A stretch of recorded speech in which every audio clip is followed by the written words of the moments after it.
Hey guys, this is Rachel from cypresstextiles.net, and for this video I'm going to be showing you how to join these two motifs together for the Happy Little Tree blanket.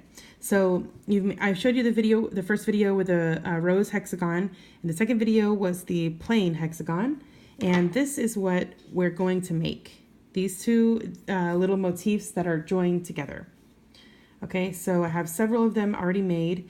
And the reason why is because they're going to be joined into long strips and then joined together to make the blanket. So for the first step to make those long strips is to create a short little join between two motifs. So I'm going to show you how to do that now with whip stitch.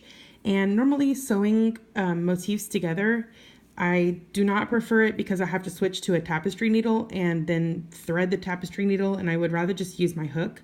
So for this technique with whip stitch, I go ahead and use my hook. I don't use a tapestry needle. So how you position these two motifs to join them is very important. So what you need to do is, for the Happy Little Tree blanket, you need to have your tail in this position right here where it's at the bottom left, at the bottom right of the motif. So this is where you need to have your tail position to join, and with the other motif as well, that's where you need to have the tail position when you join. So if you join these two motifs together, but you join it like this and the tail's way over here, then when you go to join your next motif, your tail's in the wrong place. So this motif needs to have the tail in the right spot. Okay, this tail is in the bottom right position, and this tail is in the bottom right position. All right, so these are the two sides that I'm going to use for my whip stitch. So I'm folding these so that the wrong sides are together, and I'm going to match up my chain space corners. So you can see your chain space corner right here, and when you tilt it toward you to look at the rose hexagon, you can see you've got your chain space corner there as well. So you're just going to stick your hook through both of those chain spaces. So it's just right there. You're not going through the chain or anything, you're just going through the chain spaces. So now I've got my hook through both of those spaces. So now I'm going to use my tail. I'm going to grab that tail and pull it through. All right. So now my two motifs are connected in one little spot there. So I'm going to take this around and do another tack through the two chain spaces. So just stick your needle through. You're always going to go front to back every time. So that's because it's whip stitch. So front to back through both chain spaces again, grab the tail and pull it to the front of the work. So now you've made a stitch. Now your hexagon are joined, and the other one doesn't slide anymore because you tacked it with that stitch. All right, so hold your tail, insert the hook through the next double crochet and also the next double crochet in the other motif. Okay, so you're working through both doubles. All right, and both loops too, not back loop only or front loop only. So now you're going to grab that tail again and pull it to the front. Okay, so now you have another stitch, and I don't cinch these stitches up. I just leave it nice and snug over the seam so that you can actually see your stitches when you're done. So bringing the tail over to the back again. So see, the tail's coming out at the front edge, but you're going to drape it over because you're going to get it ready for when you're going to grab it. So insert the hook front to back through the two loops of the front, the next DC, the two loops of the front motif and the two loops of the motif on the back. Okay, so now you've got your 4 loops on your hook. Grab your tail and pull the tail to the front of the work. All right, so I've got 3 stitches so far. So lay my tail again, grab that tail, go front to back through all 4 loops of your 2 double crochet that you're sewing together. Grab that tail and pull it through to the front of the work. Once you get the hang of this, it's very fast. So all 4 loops, grab your tail, pull it to the front of the work. You can kind of pull on that stitch a little bit, but it will naturally stay kind of snug over the seam. But you don't want to do is pull to cinch all the stitches tight. You've seen that probably in other joints where you sew, where you have to cinch your stitches, but you're not going to do that because you can see those beautiful stitches laying over the top there. Okay, I have a couple more to go. So I've got my 4 loops of my next 2 DCs there. Okay, pull the tail to the front. Now we're at our chain space. So you're going to go ahead and stick your hook front to back through both chain spaces, just like we did at first. Grab that tail and pull it through to the front. And do it again. I always like to reinforce the corner, just like with regular hand sewing. So now I'm ready here. I'm just going to do it one more time and make a slip stitch. That way I can pull my tail and it's secured. So now let's open up our motifs. Okay, and you can kind of push the seam flat with your fingers, but this is a very flat join. So as you can see on the back, it looks good. You can see the tiny little stitches there.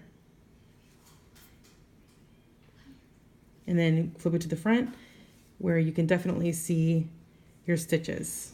Okay, I also wanted to show you guys when you're joining on the half hexagon, you're going to see that your tail is not in the right spot if your hexagon is the first motif that you're joining on. So we're still going to use this tail, but we're going to move it to the right spot. I'm going to go back to front through the stitch to the right of the stitch that the tail is coming out of. So this stitch right here, we're going to grab the tail and pull it to the back. And this is through back loop only.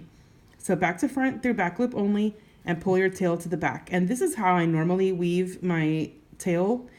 But I'm just doing it in this moment just to bring this tail to the right spot so we can join it on. All right, so I've almost got it there, and I'm going to do one more so that it's actually in the chain. So I'm going to go into the chain back to front through back loop only. And now I'm in my chain area here, and I can use this tail to join it on, even though it started at the top corner of the motif. So I'm going to join it right here. Actually, I'm going to join it to this one and just match up just like normal. And like I showed you before, you're going to go through your chain space and through your chain space over here.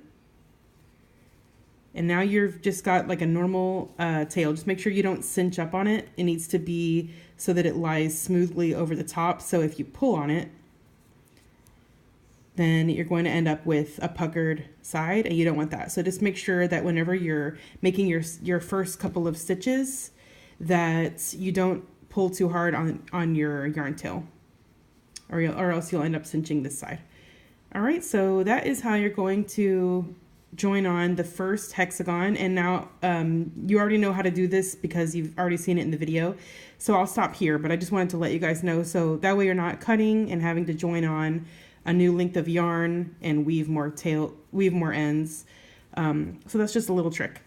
Okay, so what we're gonna do now is we have all of these hexagons joined in strips like we've done previously with using the tail.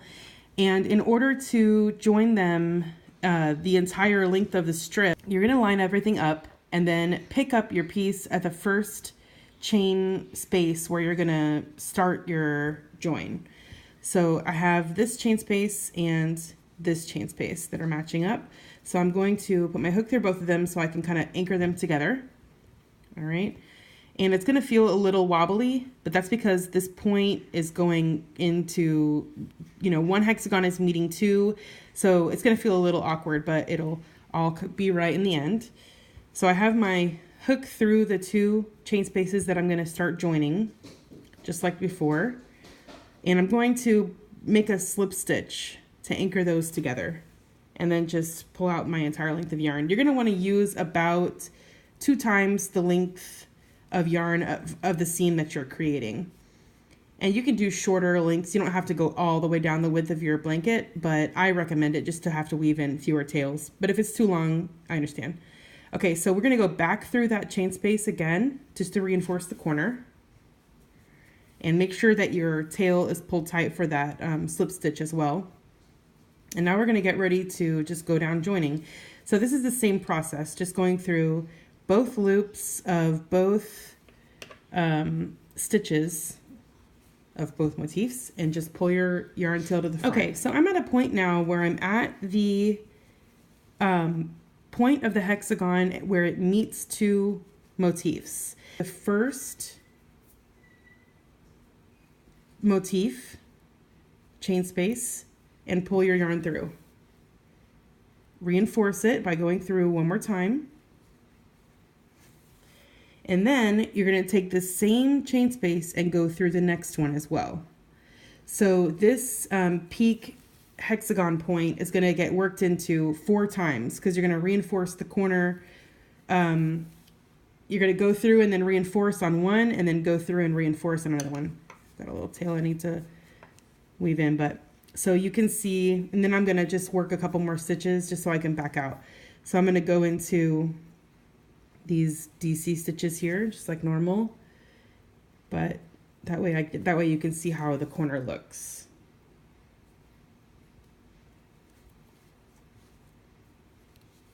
Okay, so now I'm going to back up. So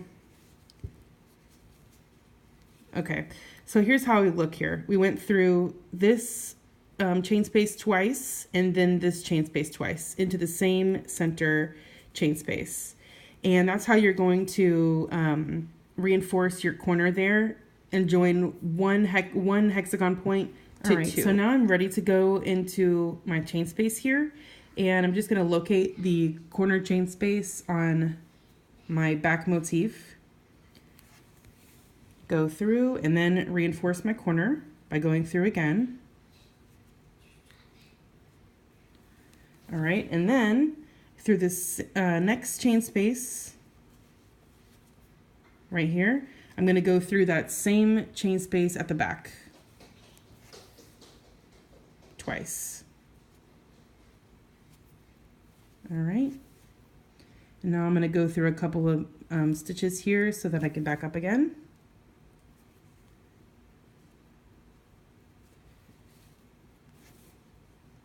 And once you get the hang of whip stitch, it does speed up. Okay, so here's how it looks when you go through, when it's the opposite, when it's 2 chain spaces joining in with 1 chain space. And I hope you guys enjoyed the whip stitch. It's one of my go-tos nowadays, so I hope you use it on a project and love it. Happy crafting, y'all.